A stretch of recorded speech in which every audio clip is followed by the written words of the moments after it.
Margaret Holloway, a 72-year-old retired school teacher from a small American town, loses everything because of greedy neighbors, a corrupt lawyer, and her own family's betrayal. She doesn't scream. She doesn't fight physically. She waits, and plans. Her revenge is slow, lawful, intelligent, and devastating. In the quiet town of Willow Creek, Ohio, old women were invisible. Margaret Holloway had lived there for more than 50 years.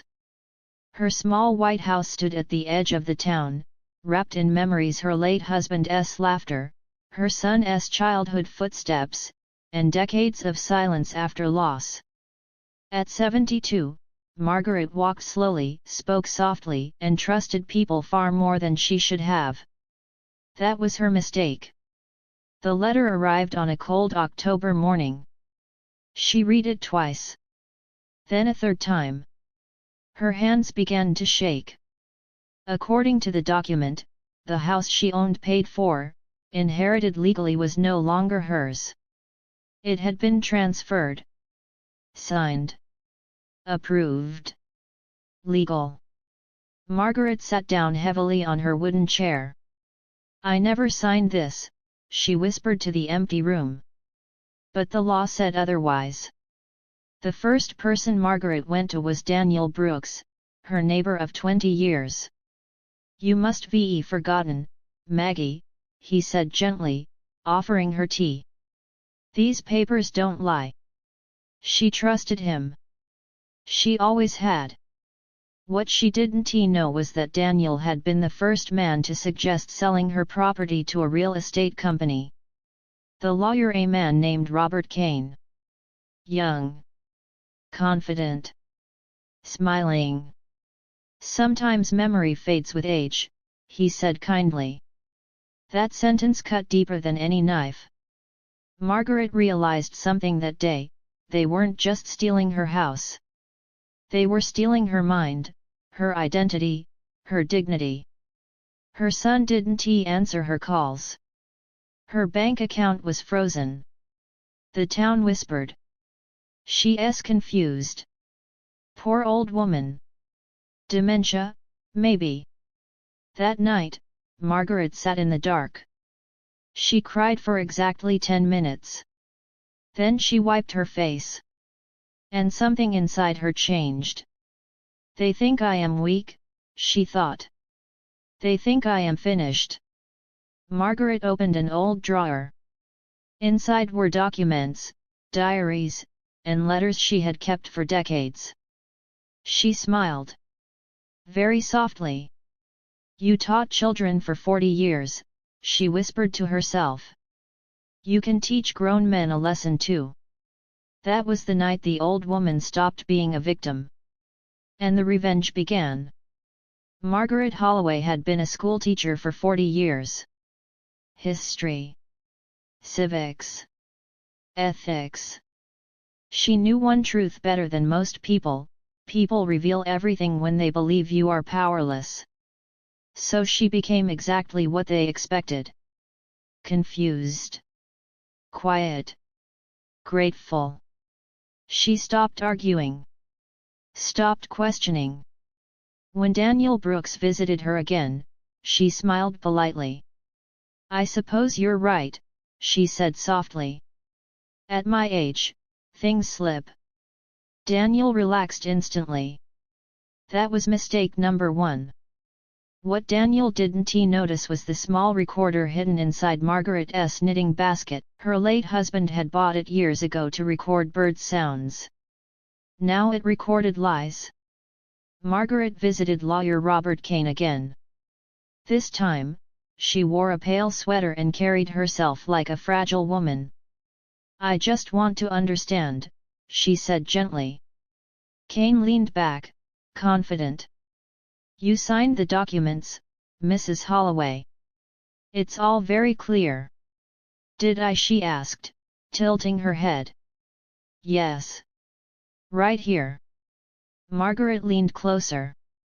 "And the witness?" she asked. Kane smiled. "Your neighbor. Mr. Brooks." The recorder caught everything. Tone. Timing. Confidence. Later that night, Margaret wrote in her diary, "He speaks like a man who has never been questioned. Men like that collapse when the questions begin." Margaret contacted someone she hadn't spoken to in years. Evelyn Carter. Former student. Now an investigative journalist in Chicago. The call was short. "Miss Holloway," Evelyn said, shocked. "You taught me how to think." Margaret smiled. "Then help me prove I still can." She mailed Evelyn copies of old property deeds, her husband's will, bank statements, dates that didn't match. Evelyn noticed something immediately.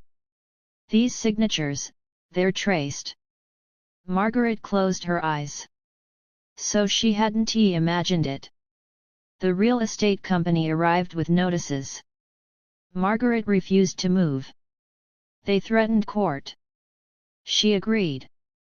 Court was exactly where she wanted them. In the meantime, Margaret started talking to everyone. At the grocery store. At church. At the pharmacy. Always the same sentence, "I just hope the truth comes out before I'm gone." People listened. Sympathy spread. Doubt followed. The court date arrived. Margaret entered slowly, leaning on a cane. Daniel avoided her eyes. Robert Kane smiled confident as ever. Until Evelyn Carter stood up. "Your Honor," she said, "I request permission to submit new evidence. Recordings. Expert handwriting analysis. Bank logs." The room changed. Daniel's face went pale. Kane's pen slipped from his hand. Margaret looked straight ahead. She did not smile. Not yet. Daniel confessed within 48 hours. Forgery. Witness tampering. Financial gain. He cried. Begged.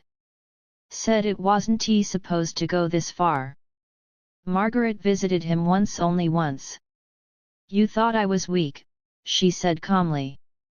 "You confused kindness with ignorance." Daniel couldn't meet her eyes. Robert Kane fought harder. But the evidence buried him.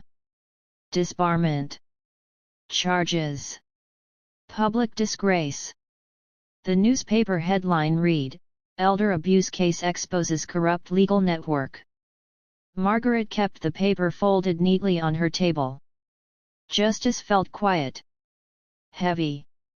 Incomplete. Because one name was still missing. Her son. Margaret had avoided thinking about her son, Thomas Holloway, for as long as she could. But betrayal has a voice, and it never stays silent. Evelyn was the one who discovered it. "The power of attorney," she said over the phone. "It was activated 2 years ago." Margaret sat down slowly. "I never gave him that," she whispered. Evelyn hesitated. "The signature matches, but the date doesn't." Margaret closed her eyes. Thomas had needed money. Debt. Divorce. Gambling. And he had sold his mother's life piece by piece. Margaret called Thomas herself. "I'm sick," she said softly.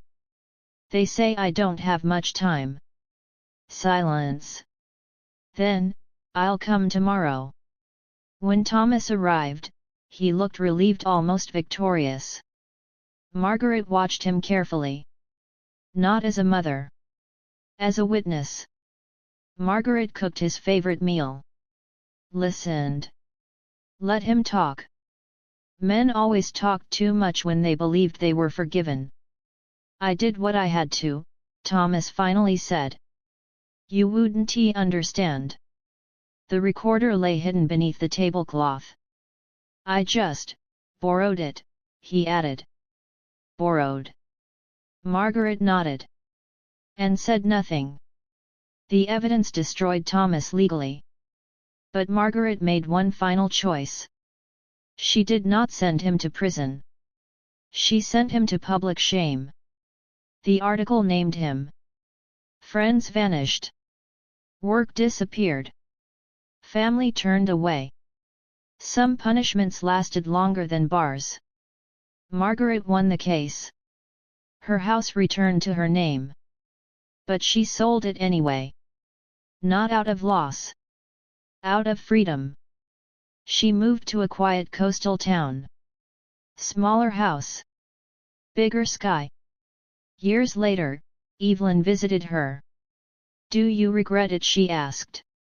Margaret smiled, old, wise, unbroken.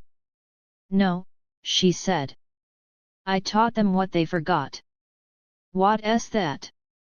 Margaret looked at the ocean. "Never mistake age for weakness." The wind carried her words away.